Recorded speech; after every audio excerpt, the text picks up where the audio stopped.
Ons dierbare God en Hemelse Vader, wat 'n voorreg is nie om vanoggend weer hier in die huis te kan wees, om die lof te kan besing, om vir die offers te bring.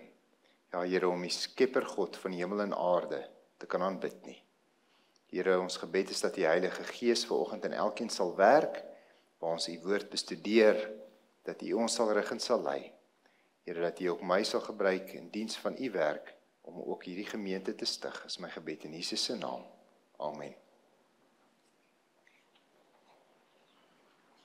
Goeiemôre aan elkeen. Ek neem aan daar's 'n klompie van u gemeente wat ook Drakenswil toe is. En lyk my daar's een of ander gemeente uitreiling, want ek is hier van Elofsdal af, Mel is by Cullinan, leraar Dion is by Elofsdal, en dan wonder ek wie is by Philadelphia hierdie naweek, maar niemand is voor by hulle eie gemeentes, lyk my, dis 'n uitruil naweek. Maar dis my groot voorreg om vanoggend weer hier by u te kan kom kuier, en u ook te kan kom bedien met die woord. Mag die Here dit ook seën. Ek nooi dan om saam met my te blaai na Nehemia, hoofstuk 2. Ons gaan, wat gewoonlik nie my gewoonte is nie, ons gaan nie so baie tekste doen vandag nie, ons gaan primêr hier in Nehemia kuier. Nehemia hoofstuk 2, en ons titel vir die boodskap vandag is TikTok, geloofsbeplanning. TikTok, geloofsbeplanning. Kom ons lees daar in hoofstuk 2, verse 1 tot 9. Jy moet byhou. En in die maand Nisan, van die 20ste jaar van koning Artasasta, toe daar wyn voor hom was, het ek die wyn opgehef aan die koning. Is dit die batterye of is die probleem daarbo wat hy so aan en af gaan? Is hy nou reg? Toe daar wyn voor hom was, het ek die wyn opgehef en aan die koning gegee, en omdat ek nooit voor hom bedroef was nie, dan word hy was bedroef, het die koning my gevra, waarom is jou aangesig so bedroef? Jy is toch nie siek nie? Dis niks anders as hartseer nie. En ek het baie bevrees geword, want jy mag nie met 'n dik bek of 'n swaar gesig voor die koning verskyn nie. En aan die koning gesê, mag die koning ewig lewe. Waarom sou my aangesig nie bedroef wees nie? Terwyl tog die stad waar my vaders begrawe is woes lê en sy poorte deur vuur verteer is. Daarop vra die koning my, wat is dan jou begeerte? En ek het tot die God van die hemel gebid en aan die koning gesê, as die koning dit goed vind, en as die dienaar welgevallig is in u oë, stuur my dan na Juda, na die stad waar my vaders begrawe lê, dat ek dit kan opbou. Toe vra die koning my, terwyl die koningin langs hom sit, hoe lank sal jou reis duur en wanneer sal jy terugkom? En die koning, nou weet ons nie wat het hy geantwoord nie, dit sê net, en die koning het dit goed gevind om my te stuur, en ek het hom 'n bepaalde tyd aangegee en aan die koning gesê, as die koning dit goed vind, kan hulle vir my briewe saamgee aan die goewerneurs wes van die Eufraat, dat hulle my laat deurtrek totdat ek in Juda kom. En 'n brief aan Asaf, opsigter van die park van die koning, dat hy aan my hout lewer om die poorte van die vesting wat by die tempel behoort, met balke uit te lê en vir die muur, want hy het nou steierwerk wat hy natuurlik gaan moet bou om die muur weer op te rig, van die stad en vir die huis waar ek sal intrek. En die koning het my dit toegestaan, volgens die goeie hand van my God oor my. En ek het by die goewerneurs gekom, wes van die Eufraat, en die briewe van die koning aan hulle gegee, ook leerowerstes en perderuiters het die koning met my saamgestuur. En dan spring ons so eentjie af, waar Nehemia nou klaar in die stad was, en hy is nou besig om met die leiers van die volk te praat. Nadat hy sy evaluasie gedoen het, vers 16 tot 18. Maar die leiers het nie geweet waar ek heen gegaan het, daardie nag toe hy daar op die esel rondgery het, en wat ek doen nie. Want ek het tot nog toe die Jode en die priesters en die edeles en die leiers, en dan baie belangrik, die ander wat die werk moes doen, niks te kenne gegee nie. Daarop sê ek vir hulle, julle sien die nood waarin ons in is, dat Jerusalem woes lê en sy poorte met vuur verbrand is. Kom, laat ons die muur van Jerusalem opbou, dat ons nie langer 'n voorwerp van smaad kan wees nie. En ek vertel hulle van die hand van my God wat goed was oor my, en ook van die woorde van die koning wat hy my gesê het, en hulle sê, ons sal ons klaarmaak en bou. En hulle het hulle hande sterk gemaak vir die goeie werk. Geloofsbeplanning. Nou moet ons oorgaan na daar sy. Kom hy nou. So waar kom hierdie verhaal vandaan? In Nehemia 1 weet ons kom maar boodskappers van Jerusalem af terug. En Nehemia is gretig om te hoor hoe dit gaan en die nuus was glad nie goed nie. Onder andere sê dit daar in vers 3 dat hulle verkeer in groot elende en in smaad, die muur van Jerusalem lê stikkend en die poorte is verbrand. En Nehemia gaan amper in 'n depressie in, wil mense amper sê, oor hierdie hartseer van sy geliefde stad. Wat hy weet verbrand is, maar hoe is dit dat na soveel tyd dat niemand dit nog opgebou het nie? Hoe is dit dat dit nog steeds in pyn lê? En die Here maak 'n droom in hom wakker. Hy bid tot die Here. Dit sê in vers 4, hy het gevas en gebid voor die aangesig van die God van die hemel. En die Here plant in hom daai begeerte om daai verbrande stad weer te gaan opbou. Nou, om 'n stad wat in pyn lê vir al die mure nou net te gaan opbou is geen kleine taak nie. Dit gaan, wel in hierdie geval het dit amper op die ou end oornag gebeur, maar ons weet tipies gaan dit nie sommer van self gebeur nie. Een persoon gaan nie hierdie ding maak werk nie. Hy het God se krag nodig, hy het die koning se toestemming nodig, hy het boumateriaal nodig en hy het baie hande nodig om hierdie ding te maak werk. Wat gaan hy doen? So die eerste hekkie wat hy nou moes oorkom is koning Artasasta. Nou net 'n bietjie om konteks te gee in terme van waar is ons in tyd. Hier is ons nou 12 jaar, ja, so ons is in die jaar 445 voor Christus, my jaar kan dalk so 'n bietjie uitwees, ek net vinnig sommetjies gaan maak. Dis nou al 90 jaar na Kores se dekreet wat die ballinge uit ballingskap verlos het, wat die eerstes kon teruggaan na Jerusalem toe om die tempel te herbou. 90 jaar, so daai geslag is lankal oorlede. Dit is nou al 12 jaar nadat Esra na Jerusalem toe is met daardie derde en die finale dekreet, die begin van die 2300 aandes en môres, daai 457 voor Christus, dis nou al 12 jaar daarna. So Esra is daar, maar hy is nou al 'n ou man. En ons sit, soos hy vir ons hierso sê, dis die 20ste jaar. So, ja, vir een koning om vir 20 jaar te regeer, dis lank. So hy is gevestig. So dis die tyd wanneer ons is in Nehemia, is nou in die teenwoordigheid as koning Artasasta se skinker. Baie belangrike en verantwoordelike werk. En in Nehemia 1 vers 11 bid Nehemia, en hy sê, laat dit tog vandag u knegt geluk, verleen hom, dis nou vir Artasasta, barmhartigheid voor die oë van hierdie man, dis Artasasta, ek was naamlik die skinker van die koning. So ons het nou gelees, Nehemia is bedroef, hy is bekommerd. Die koning ken hom al vir jare lank, jy word nie net oornag die koning se skinker nie, hy ken vir Nehemia, en net soos wat jou kind in jou huis gaan inloop, of jou man en jou vrou, hulle hoef niks te sê nie, alles staan hier in hoofletters geskryf. Kyk, die koning van Nehemia net so een kyk en hy besef, iets is nie reg nie, en hy sê, wat is fout? Nou is hy in die moeilikheid, hy verduidelik vir die koning, die rede vir sy hartseer, en die koning vra toe vir hom, wat is jou begeerte, in hoofstuk 2 vers 4? En Nehemia bid eers, geloof, so dis daai eerste aspek, geloofsbeplanning, eerstens sy geloof, hy praat eers met die Here, en sê, Here, ek het nou voorheen hieroor gebid, maar nou moet ek met die koning praat, en ek het hierdie plan in my kop, maar nou is hier my eerste hekkie wat ek moet oorkom.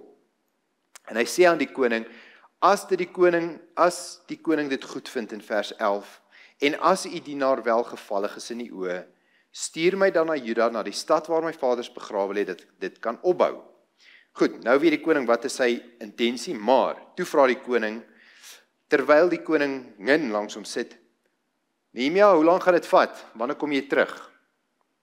So wat impliseer dit, wat die koning nou hier vir hom vra? Nehemia moes 'n wat hê? Hy moes 'n plan hê. Die koning vra vir hom, so wat is jou plan? Jy kan nie voor die koning kom met niks nie, en dan gaan die versie dadelik oor na, en die koning het dit goed gevind, om my te stuur, en ek het hom 'n bepaalde tyd aangegee. En wat vra Nehemia? Hy sê vir hom, ek kort briewe vir die goewerneurs, Hy kort ook 'n brief aan Asaf, die parkopsigter, soos wat ons in vers 7 en 8 gelees het. So hierdie sê vir ons, Nehemia kom na daardie koning toe met 'n weldeurdagte plan, om vir die koning te sê hoe lank dit gaan vat, wat dit gaan doen. Hy het nie net gehuil en daaroor gebid nie, hy het ook 'n plan moes maak, wat hy vir die koning moes voorlê. Hy het as ware, kan ons sê, hy het 'n, kon nie sê 'n besigheidsplan nie, is nie reg. Hy het 'n bouplan gehad, vir wat gaan moet gebeur om dit reg te maak. En te danke aan Nehemia se weldeurdagte, voorbereide plan, kon hy na die koning toe gaan, en hy het guns gevind, en die koning het, ons lees daar, en die koning het my dit toegestaan volgens die goeie hand van my God oor my. So, interessant, die Nehemia skryf nie die sukses van sy versoek aan die koning toe aan sy eie oulike plan nie, hy skryf dit toe aan die Here se hand, wat daarin was. En van hier kom dan nou die woordjie vir my boodskap vandag, geloofsbeplanning. Nehemia het 'n absolute geloof in God gehad, 'n vertroue in God, maar daar moes ook 'n plan wees, wat hy aan die koning kon voorlê. Ek probeer my verbeel as hy nou die koning nou vir hom gevra het, so, hoe lank gaan dit nou vat, en hy kom daar voor die koning en hy sê, mag die koning vir ewig lewe, ek weet nie. Ek het nie regtig 'n plan nie, maar ek het hieroor gebid, en ek weet dit sal werk. Jy staan hier voor die magtigste koning van daai tyd, wat dink jy sal die koning hom geantwoord het? Probeer môre weer. Gaan bid nog so bietjie, maar kom na my toe met 'n plan. Mense kan seker bietjie vergelyk met wanneer mense 'n nuwe besigheid wil begin, en jy moet nou aansoek doen vir 'n besigheidslening, wat moet jy vir daai bank voorlê? Jy moet 'n besigheidsplan gaan voorlê. Jy gaan net sê, ek wil 'n besigheid begin, gee vir my geld nie. Ja, seker, hoeveel wil jy hê? Daarso, vat. Nee, daai bank moet 'n risikobepaling doen in terme van, dis hulle geld, daar's 'n risiko hier aan betrok. So Artasasta wil ook weet, hierdie is 'n goeie man wat vir my werk. Ek wil hom nie, hy moet weer terugkom, en hy wil nou boumateriaal hê, hy wil briewe hê, maar wat gaan jy daarmee maak, Nehemia? Wat is jou plan? So hier is vir ons 'n baie duidelike les oor hoe God geloof in God se voorsienigheid hand aan hand gaan met beplanning. Ek wil vir die gedeeltes lees uit Konings en Profete, waar mevrou White spesifiek oor hierdie gedeelte skryf. Sy sê hierdie voorbeeld van wyse voorbedagtheid. Hier is nog mooi ou Afrikaanse woorde, maar ek gaan party van hulle net so 'n oomblik stil staan. Voorbedagtheid. Daar's baie in daai een woord, nê? Jy het vooraf die ding mooi daaroor bedag gewees, dit deurdink. Voorbedagtheid, dis 'n woord wat ons nie meer gebruik nie. En vasberade. Nie hardkoppig nie, nie hardkoppige optrede nie, vasberade optrede. Daar's 'n verskil, nê? Maar mense is baie maklik hardkoppig oor 'n ding, maar wat's anders dan 'n vasberade? Die woordjie daar binne-in, ek weet nie of dit nou regtig so is nie, maar berade, daar is beraadslag, as ek dit so kan sê, oor hierdie ding. En op grond van die raad wat ek gekry het, is ek nou vas, gegeewe die raad wat ek gekry het, gaan ek nou hierdie ding doen. Hardkoppig beteken dat ek volg my eie kop, soos ek wil. So dit is anders om vasberade te wees. Behoort 'n les vir alle Christene te wees. God se kinders moenie net in geloof bid nie, ons moenie net bid nie, maar moet ook met ywerige en voorsienende sorg werk of te werk gaan. Hulle ondervind, dis nou ons wat net bid en nie die voorsorg tref nie.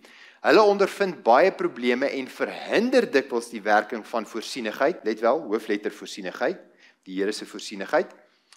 Waar is jy nou? Nee, wag, nog eenetjie terug. Jy het nou vooruit ek wou sê die woord is nie waar hy nou was nie. Voorsienigheid namens hulle, omdat hulle omsigtigheid en moeitevolle inspanning beskou asof dit min met godsdienst te doen het. Sjoe, nee? 'n Mens dink godsdienst gaan net oor ek moet net die geloof hê, ek moet net die geloof hê, maar hier gaan omsigtigheid, nog 'n woord wat ons nie gebruik nie. Ons moet die hele prentjie kry, omsigtig hieroor ding, die ding van al die kante af bekyk. Moeitevolle inspanning. Ons lewe in 'n samelewing waar alles dit moet net maklik gebeur.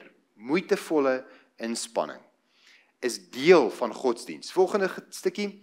Nehemia het nie sy plig as gedoen geag, nadat hy voor die Here geween en gebid het nie.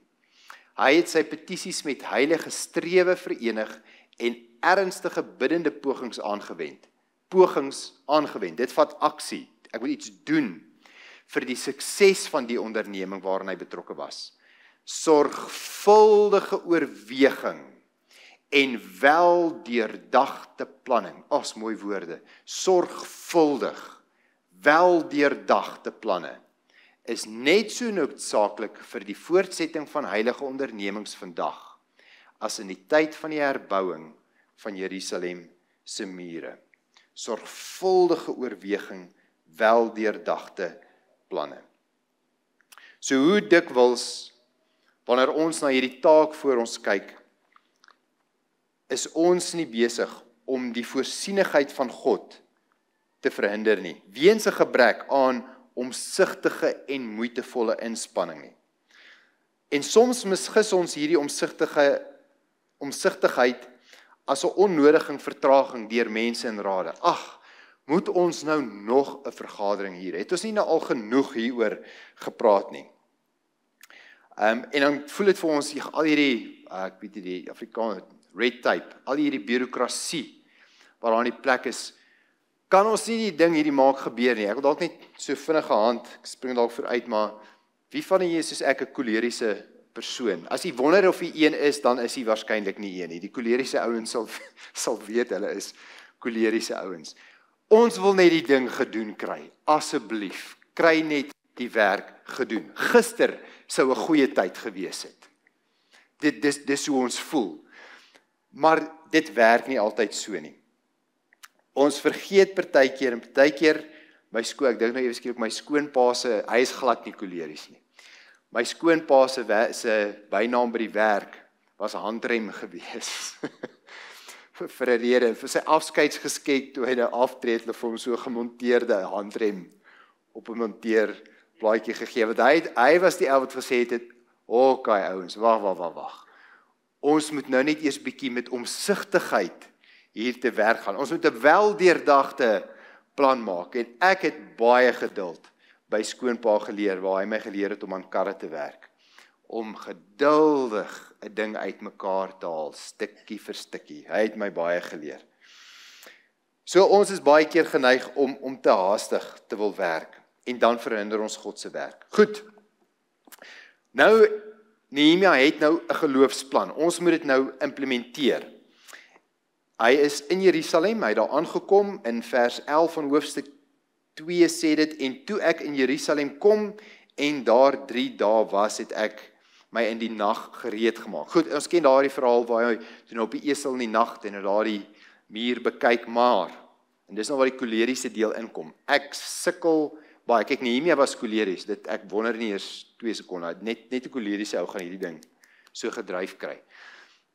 Maar ek laat my nie sê, hy het nou daar in Jerusalem aangekom en vir 3 dae net rustig agteroor gesit. Ek moet seker nou maar na die muur gaan kyk, as ek hom wil oorbou. Nee, dis nie hoe dit werk nie. Ek kan vir u sê, hy het vandag eendag van die werk gespring. Deur die dag, dalk net eers bietjie daar rondgestap, gekyk, hoe lyk, wat is die opset, wie's baas, wie's klaas, wie's die leiers, hoeveel mense is hier, wie bly waar, waar moet gebou word, wat is die atmosfeer rondom die mense, daarmee is daarvoor het ek my vrou nodig, om agter te kom, wat is die mood van die mense. Kyk, ek sou 3 dae gekyk het, wat is die werk om te doen, as ek vir my vrou daar gehad het, sy sê, na 3 dae almal geken het, waarskynlik het ek gesê, daai en dit en die en daai en so, waardevolle intelligensie sou dit gewees het.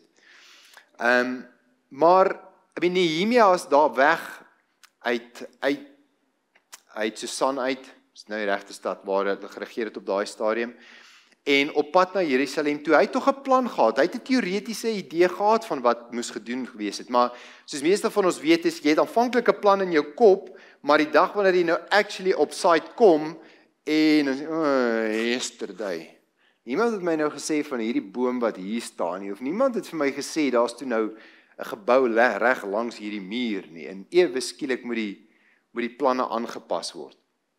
So hy moes definitief sy planne 'n bietjie verfyn. So, na die finale afronding, toe hy nou die laaste keer so in die nag gaan kyk het, na die muur, kom hy by die leiers in vers 16. En van wie praat hy almal daar in vers 16? Want hy sê, maar die leiers het nie geweet waar ek heen gegaan het en wat ek doen nie. Want ek het tot nog toe die Jode en die priesters en die Jode, die priesters en die edeles en die leiers en die ander wat die werk moes doen. Wat het die leiers gedoen? Hulle het nie die werk gedoen, hulle het nie die leiers. Daar was ander wat die werk moes doen. Goed, so met almal iemand moes hier die werk doen, wat hy hiervan praat. En wat sê hy vir hulle? Nou motiveer hy hulle in vers 17, dat hulle die muur moet bou, maar die sleutel lê vir my in vers 18. Want enige ou kon gesê het, en ek dink nie, hy was die eerste en sê, julle, dink julle nie dis tyd dat ons hierdie muur bietjie moet bou nie? Hoe gaan ons dit doen? Ja, ek weet nie. Okay, 2 jaar later, julle, joh, wanneer bou julle hierdie muur? Kom ons bou die muur, hoe gaan jy dit doen? Ja, ek weet nie. Nee, dan. Maar Nehemia is hier met 'n plan. Nou, ek spring net dalk bietjie vooruit, maar hoe lank het dit hulle gevat om op die ount om daai muur te herbou? 52 dae. Nou, ek wil vir julle sê, jy kom nie daaraan met niks en bou die muur in 52 dae nie. Wat het hy vooraf vir koning Artasasta gevra? Briewe, nê? Vir die onder andere vir Asaf, die hoof van die tuine, vir hout. So, ek praat onder korreksie, ek weet nie, maar ek het vanoggend eers daar gedink, het Nehemia nie daar aangekom, klaar met 'n vrag vol hout vir die steierwerk wat moes gebeur nie. So want as jy in 52 dae, jy kan nie in 52 dae die ding bou, en aan die begin van daai 52 dae nog eers gou die brief vir Asaf stuur en sê, hoor jy, kort hout, en dan moet hulle vir die hout kap en vir jou bring, en so, ek wonder of hy nie klaar met 'n klomp materiaal daar aangekom het, vir die bouwerk nie. Ek het sommer net daaroor gewonder. Goed, maar hier uit vers 18, ek moet nog vers 18 lees, sê hy, en ek vertel hulle van die hand van my God, wat goed was oor my, en ook van die woorde van die koning, wat hy my gesê het, en toe sê hulle, ons sal ons klaar maak en bou, en hulle het hulle hande sterk gemaak, vir die goeie werk. Nou ek sien 2 goedjies, uit hierdie gedeelte uit, daardie oor wat die ander wat die werk moes doen, en dit gaan die basis vorm van my tweede gedeelte, as ons kom by die TikTok, van die geloofsbeplanning. Nehemia het geweet, hy gaan nie hierdie alleen doen nie. Jy het die inkoop nodig van die mense wat daar bly, want dis hulle wat die werk moet gaan doen. So ek moet hulle oortuig dat ons hierdie moet doen. Het hy hulle oortuig? Daai vers 18 wat sê, ons sal ons klaar maak en bou, sê vir my dat Nehemia moes aan hulle 'n baie weldeurdagte oortuigende plan gegee het.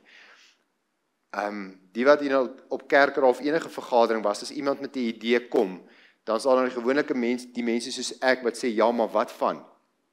Wat van dit? Wat van dat? Het jy ooit hieraan gedink? En dis nodig, nê? Dis hoekom mense vergaderings hou, om alles op die tafel te kry. En ek seker in daai vergadering met al die leiers het Nehemia ook 'n paar, maar wat van, en ja, jy is nou al persoon nommer, wag, laat ek net bietjie op julle. Jy is nou al persoon nommer 33 in die laaste 14 jaar wat nou komstige muur wil bou. Wat is anders? En dalk het Nehemia so gewys, sien julle al daai hout wat daar lê? Sien julle al daai gereedskap wat ek het? Dit kom met 'n brief van die koning af, dat ons dit mag doen. Kyk, daar gaan jy my aandag hê. Sê goed, ons het die koning se toestemming, ons het hout van die koning af, hier is die plan hier, en hulle gee vir hulle tydsraamwerk, en op hierdie stadium moes Nehemia vir hulle gesê het, okay, hoe gaan ons dit doen?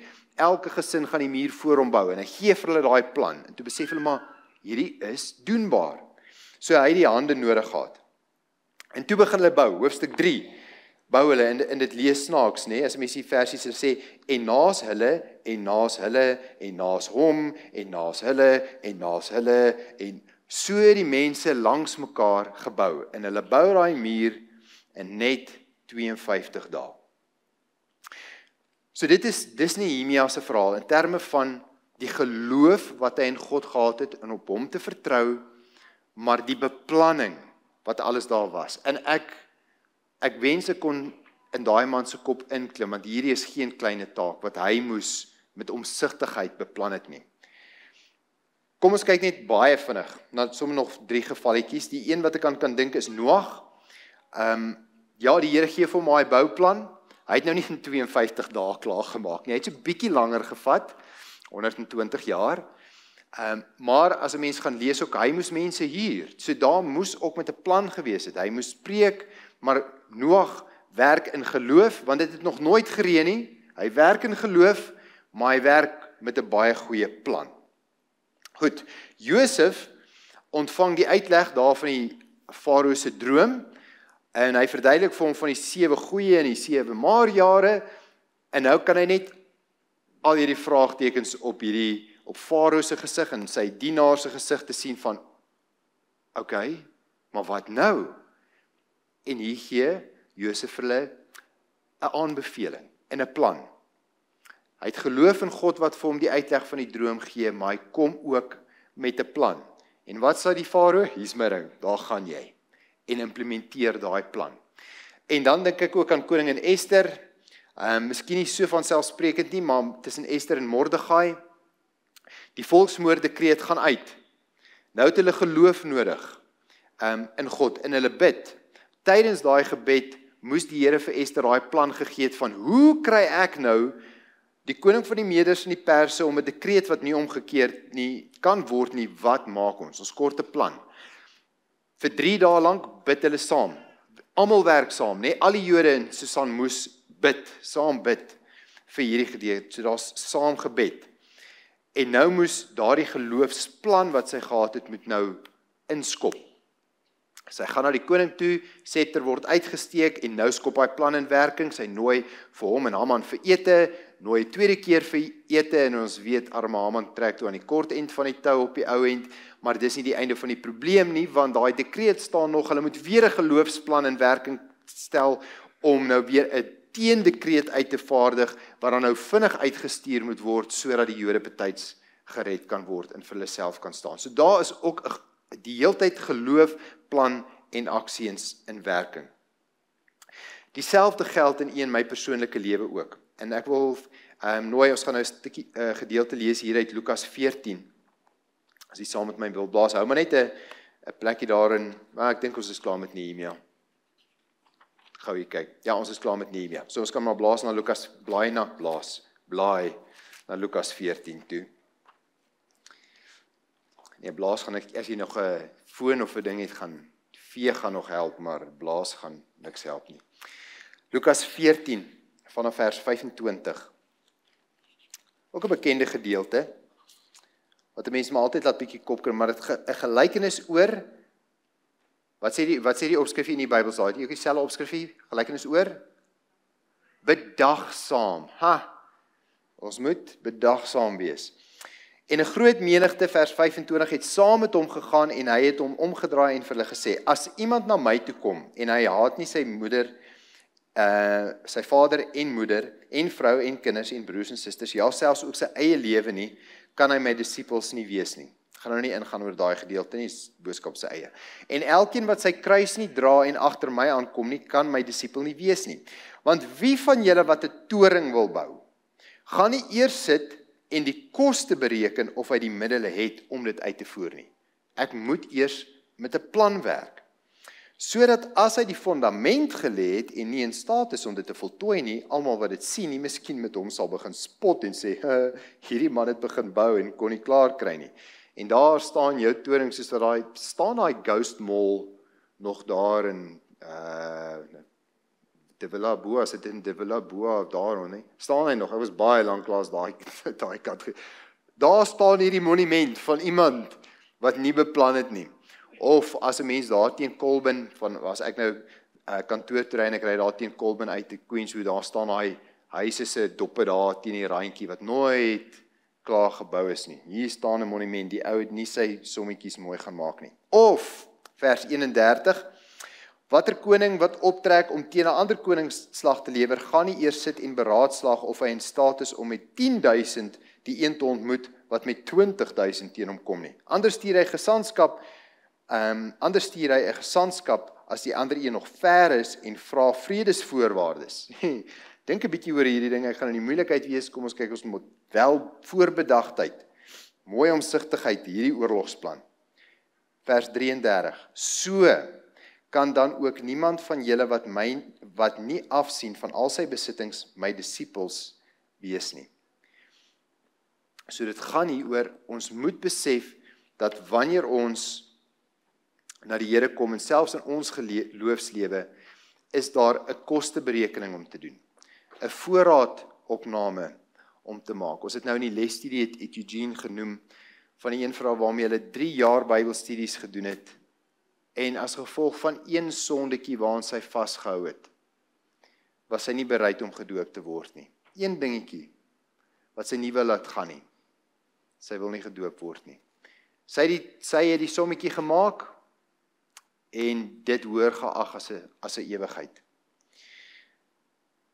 Ons moet ook beraadslaag. Klankbord, bid saam, praat met iemand, praat met 'n broer en suster in jou geloofslewe. Moenie op jou eie probeer sit nie, dit werk nie so nie. So kom ons gaan oor na die TikTok spanwerk toe.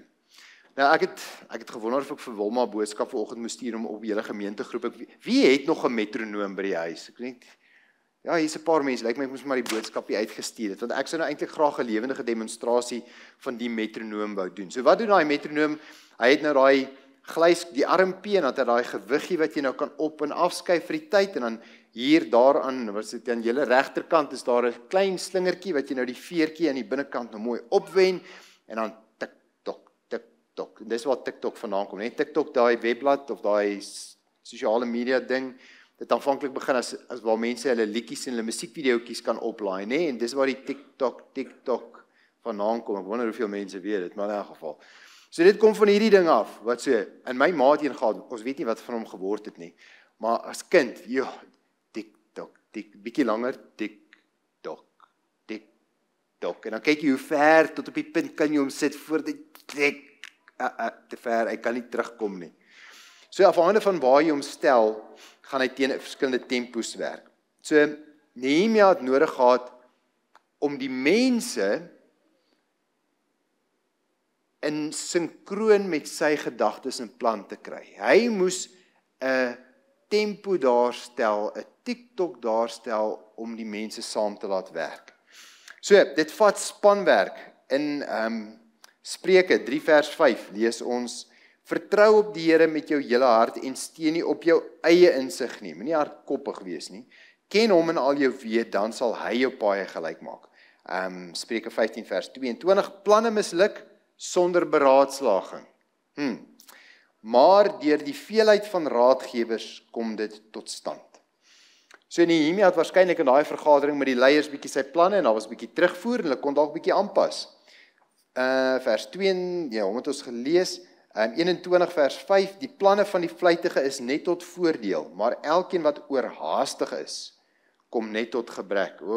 Daar praat ek nou met myself. Ek wil dit net gedoen kry. Okay, dan het ek 'n skoonpa nodig wat die handrem net so bietjie optrek en sê, wag, net 'n bietjie. Dink net bietjie daaroor. Partykeer frustrerend in 'n vergadering, maar dis nodig. En dan 1 Korintiërs 12, en dis belangrik. Maar al hierdie dinge werk een en dieselfde gees, wat aan elkeen afsonderlik uitdeel soos, wat sê daai versie? Die Heilige Gees deel aan elkeen uit soos, bietjie nie woorde, soos hy wil. Soos die Heilige, nie soos ek wil nie, soos hy wil. Vers 12, want net die liggaam een is en baie lede het, en al die lede van die een liggaam, al is hulle baie een liggaam is, so ook Christus. Ja, ons is individue, en ek kan nou nie dink wat 'n verskeidenheid van mense het Nehemia daar gekry. Ons sit met 'n verskeidenheid van mense in ons kerk, in ons gemeente. Elkeen dink anders, elkeen werk teen 'n ander tempo, elkeen het sy eie talente, maar op die ou end moet ons as een liggaam saamwerk. En nou het ek net so 'n kantnotaatjie hier vir my vanoggend geskryf. Die kerk is nie 'n besigheid nie. Dit is nie 'n klub nie.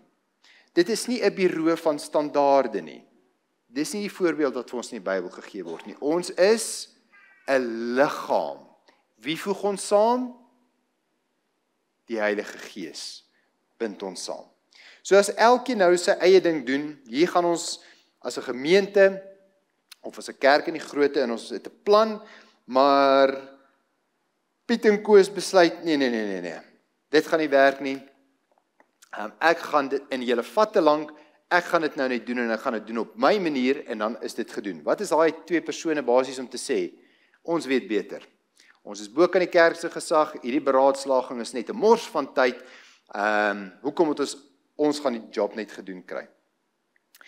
Die Bybel en die geskiedenis is vol voorbeelde van mense wat oorhaastig geraak het en dinge op hulle eie gedoen het. Abraham, daai oorhaastigheid maak vandag nog probleme. As Ismael nooit daar was nie, ek sou die Midde-Ooste 'n baie rustiger plek gewees het waarskynlik, nê.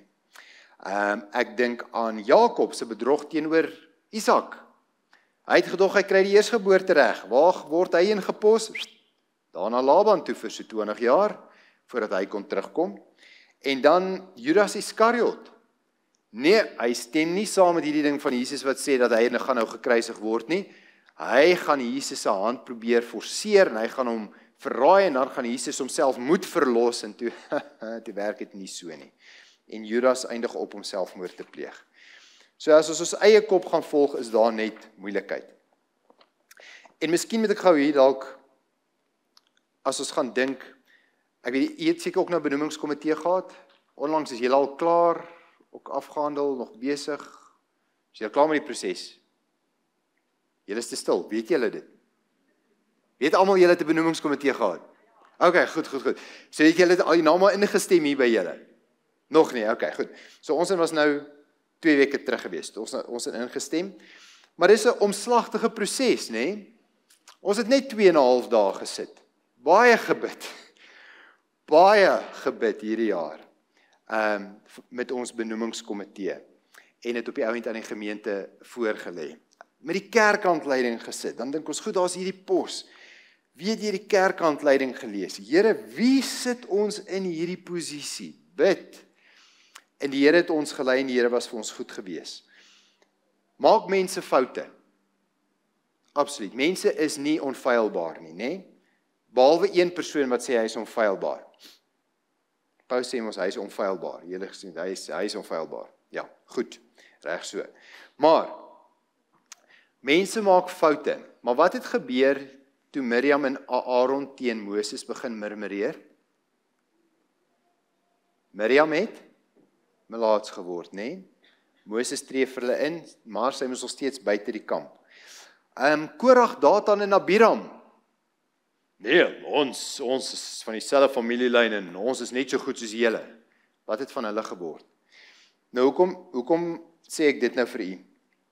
Ons sit nou in 'n tyd waar, soos hulle nou afgekondig het, volgende naweek, kan nie glo dis nou al volgende naweek nie, is die konferensie se sake sitting, ons nou wêreld sitting gehad, die Unie en die divisie het gesit, ons is nou laaste in die tou met die konferensie, sterkte vir almal van ons wat daar gaan volgende naweek, en bid asseblief, maar ek wil nou sê, het een van 2 opsies, wanneer die nuwe leiers gekies word, en u is in die versoeking om te begin murmureer, teen daai leiers, so 'n jaar of wat in hulle termyne. Ja, daai ou moes nooit gekies gewees het nie. Kyk, nou maak droog. Hoe is daai persone gekies? Baie gebed. En ons bid vir die leiding van die Heilige Gees. So, as u nie bid daarvoor nie, zip it, soos die jong mense sê, dan het u geen reg tot 'n opinie nie, want u is veronderstel om te bid vir daai sake sitting, laat die Heilige Gees die regte leiers aanwys. En as u gebid het, zip it. Want u het mos gebid, vertrou op die Here dat hy het die regte mense daar geplaas. Die Here sal die regte mense daar sit om sy werk voor te sit. Ons kan nie teen ons leiers murmureer en hulle ondermyn nie. Leiers, predikers, ons kerkraad, dit is nie ons plek om teen hulle te murmureer nie. So laaste gedagte net daaroor, ekskuus ek dalk miskien 'n bietjie van die punt af, maar ons is hier besig om na die samewerking te kyk, na die TikTok. Ons wil almal saam op dieselfde bladsy wees en ons teen mekaar in die leierskap begin murmureer, gaan ons hierdie hele ding plat trek en gaan dis wat die duiwel wil hê, hy wil die kerk plat trek. Mense maak foute. So ons hoef nie verbaas te wees nie, hy het droog gemaak. Wel, verrassing, almal maak een of ander tyd droog. Dis nie waarna ons kyk nie. Wat ons na moet kyk as 'n persoon droog gemaak het is, wat doen hy daaromtrent?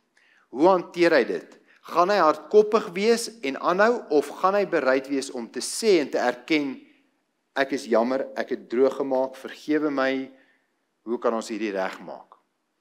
Kyk na hoe 'n persoon optree, wanneer hy sy fout gewys word. Eerder as om te sê hy het 'n fout gemaak, want daar is 'n gegewe. Goed, terug by die sinkronisasie. Ons gaan nou 'n videoetjie wat ek vir julle speel, en soos die eerste video nou, hoop ek hy is veronderstel om te begin speel, as hy na die volgende skyfie toe gaan. Waar is daar moet nou hande kom? Waar is hulle? Dit kom nie. Nee, die vorige een. Kyk maar net, as jy dalk op die klik, as mens gewoonlik as mens, daar is hulle. Goed. So daar het ons nou 32 metronome, wat nou so begin klik, dat is so by ons kan hom hoor. So hulle sit hulle nou maar net aan die gang, elkeen op sy eie ritme, eie fase, dis chaos.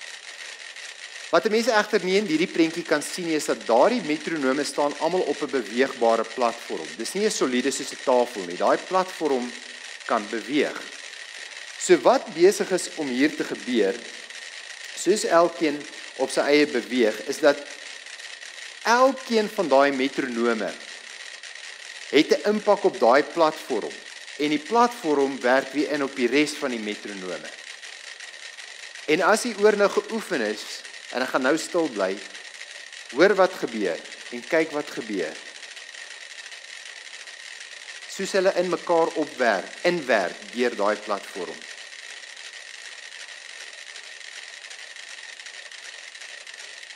Ek hoor hom, ek hoor die ritme. Hoor jy hom?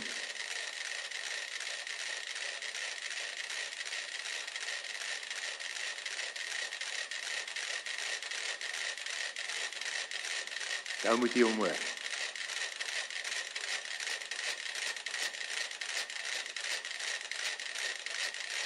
Wat is besig om te gebeur? Almal is besig om gesinkroniseer te raak en saam te begin tik. Is ek nie cool nie? Die ingenieur in my gaan dit sien. Al die fisika wat agter hierdie sit. Ek gaan nou nie met die kragtediagramme begin hiermee nie, maar kyk net daar. Behalwe nou, kyk daar regs, tweede van voor af. Pieter is nog bietjie dwars, is nie 'n Pieter nie, is nie. Hy is dwars. Hy is nog daar tweede van regs, mis dit. Dis daai ouetjie in die revue wat altyd verkeerde kant toe gaan. Nee, maar gee hom kans, gee hom tyd, gee tyd. Hy gaan nou bykom.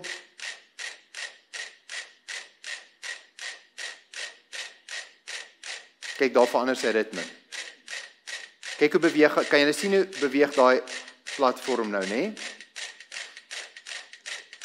Pieter weet nou nie meer watter kant, wag, hy gaan nou, wag, amper, sy. En almal TikTok mooi sinkroon. So my broer en my suster, waar staan u en ek? Staan u en ek op die onbeweegbare platform van die eie ek sal dit doen soos ek wil en soos ek goed dink, of staan ons op die platform van die Heilige Gees as 'n gemeente, as 'n kerk?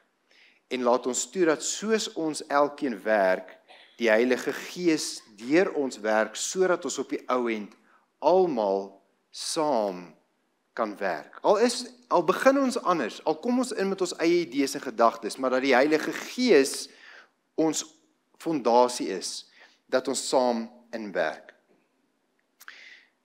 Ek gaan vir julle 'n tweede videoetjie speel. As ons gou na hom toe kan gaan. So dit is 'n pendulum. Jy gaan nou sien van elkeen werk op sy eie. So 'n pendulum, elke gewig hang in 'n ander lengte toutjie, en dit maak dat elkeen sy eie frekwensie het. Nou as mense van hierdie hoek af kyk, gaan 'n mens nie die patroon sien nie. So wat die persoon nou gaan doen is, hy moet nou 'n plank bring, en hy gaan nou die Heilige Gees gebruik om die hele kerk saam te beweeg, en dan gaan die Heilige Gees ons los, laat ons werk. En aanvanklik, wag 'n bietjie. Elkeen beweeg op sy eie tempo, maar kyk die patrone wat vorm.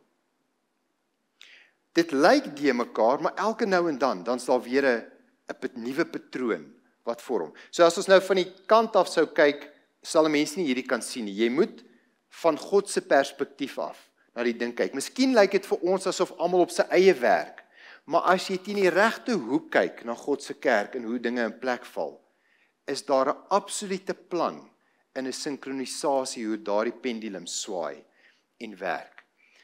U en my verantwoordelikheid is om te sorg dat ons saam met daai plankie, saam met die Heilige Gees wegtrek. Want as ons op ons eie tempo gaan wegtrek, gaan hierdie nie werk nie. En uiteindelik kom hy slangetjie weer en hy gaan al hoe stadiger en op die ou end gaan hy weer by die oorspronklike plek uitkom waar almal weer saam gaan en dan gaan die proses gaan homself herhaal. Verstommend, nê? Nee? En ja, daar's videoetjies van groot houtpendulums wat dit maak werk. Maar so het die Here vir ons 'n plan. Nou ek ken nie Magali se geskiedenis nie. Maar ek weet met die lewensbou sentrum wat jy het, die fasiliteite wat jy het, die Here het verseker 'n plan vir elke gemeente, ook vir Magaliesig. Die vraag is nou net of dit nou Eloofsdal is of Magaliesig, Philadelphia, Cullinan, die konferensie, die Eni divisie, dit maak nie saak op watter skaal ons na kyk nie. Staan ons op dieselfde platform van die Heilige Gees? Gaan ons toelaat dat die Heilige Gees ons beweeg en ons bewegings bepaal, of gaan dit die eie ek wees wat dit doen? So my gebed, kom ons sluit af. My gebed vir u is dat Nehemia se voorbeeld van TikTok geloofsbeplanning, omsigtigheid en moeitevolle inspanning, sorgvuldige oorweging en weldeurdagte planne, dat die Here dit ook hier vir die nuwe leierskap wat gaan oorneem, vir ons konferensiese leierskap wat volgende naweek gekies moet word en gekies gaan word, dat ons in gebed en smeking dit sal toepas. Want ons weet die tyd is min, nou is nie die tyd vir elke ou om sy eie plan te volg nie. As ons die Here se werk wil klaar kry, moet ons saamwerk, saam staan op die Here se woord in die leiding van sy Heilige Gees, en die Heilige Gees weet ons word nou baie aangeval. As die Heilige Gees ons nie gaan beweeg nie, wie gaan ons dan beweeg? Daar's 'n ander gees wat ook bereid is om hierdie kerk te beweeg, wat baie graag hierdie kerk in die verkeerde rigting wil beweeg. Dis die Heilige Gees wat ons moet beweeg, sodat ons in 'n TikTok geloofsbeplanning die Here se werk kan klaarmaak. Amen. Amen. Kom ons sluit die oë. Here onse God en Hemelse Vader, ja, soos die tyd uitloop, ja, voel dit asof 'n mens daardie metronoompiese armpie net al hoe korter wil stel, dat ons net vinniger en vinniger kan TikTok en die werk kan klaar kry. Maar Here, ons gebed is dat U ons sal beweeg, dat die Heilige Gees die tempo sal bepaal, en nie die eie ek nie. Dat ons onsself in gebed en smeking aan U voete sal kom neerplaas, dat U ons sal rig en sal lei, en dat ons werklik waar die werk wat U vir U kerk het, om hierdie boodskap van die 3 engele na wêreld toe uit te dra wat dit so nodig het, dat ons dit sal doen, sinkroon met U wil en met U plan. Soos gebed in ons Here Jesus Christus se naam. Amen.